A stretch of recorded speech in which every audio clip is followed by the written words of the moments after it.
大家好，今日同大家介紹備受女性推崇嘅補血藥材當歸。好多女士氣血不足、手腳冰凍、經期不順，都會諗起當歸。亦有不少人自行煲四物湯，卻越飲越燥、生暗瘡，原因係唔識分辨當歸特性，亦未掌握正確烹調方法。今日完整講解當歸品種來源、性味歸經、功效主治，拆解四物湯煮製重點，分享4款實用藥膳食療。最後講清副作用同邊類人唔適合食用。賣少少廣告啊！咁如果喺香港準備想裝修又唔想爛尾或者中伏呢，可以揾 Easy House 㗎。佢哋過往完成超過4000個裝修，可以去佢哋網站睇睇，案例拍晒片、拍晒 VR。我屋企呢都係經佢哋完成㗎，資料欄放咗佢哋嘅連結。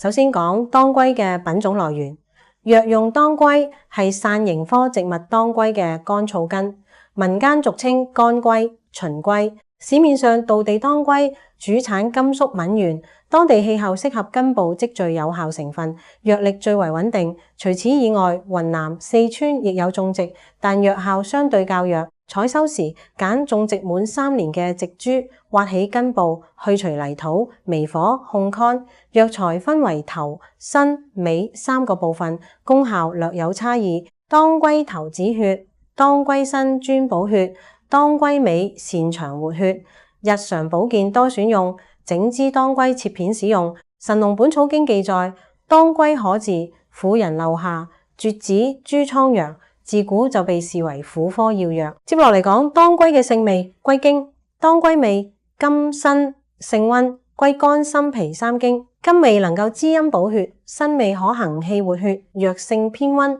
中醫理論心主血，肝藏血，脾統血。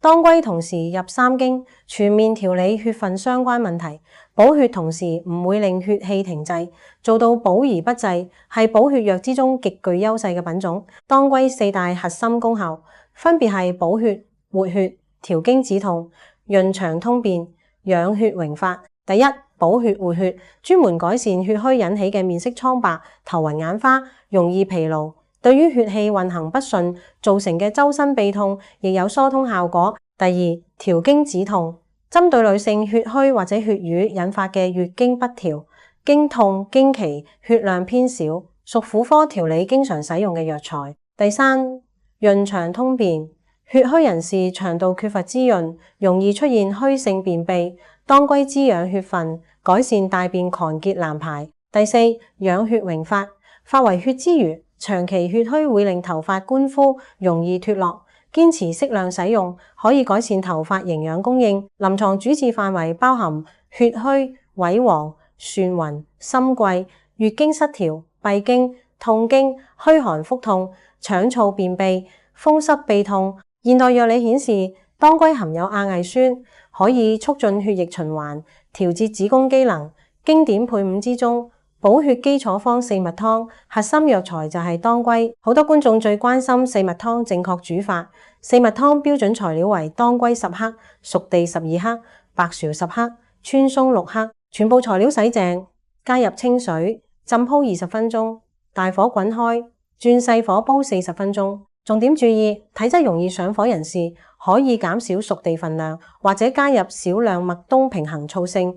建議經期完畢之後，連續飲3至5日，唔建議長期每日持續飲用。經期量多人士唔適合飲用。下面分享4款家常藥膳食療。第一款，當歸黃芪補氣補血湯。材料：當歸6克、黃芪15克、瘦肉250克、生薑2片、瘦肉飛水。所有材料放入砂鍋煲90分鐘，落鹽調味，適合氣血兩虛、容易頭暈、面色無光澤嘅人士。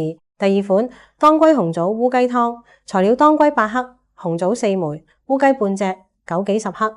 烏雞飛水去腥，隔水燉2小時，適合女性經後調理，手腳長期冰凍。第三款，當歸桂圓潤血茶。當歸5克、桂圓肉6粒，沸水焗20分鐘，適合熬夜、血虛、心悸、失眠、頭髮乾枯脫落嘅人群，容易上火人士不宜長期飲用。第四款，當歸山藥養生粥。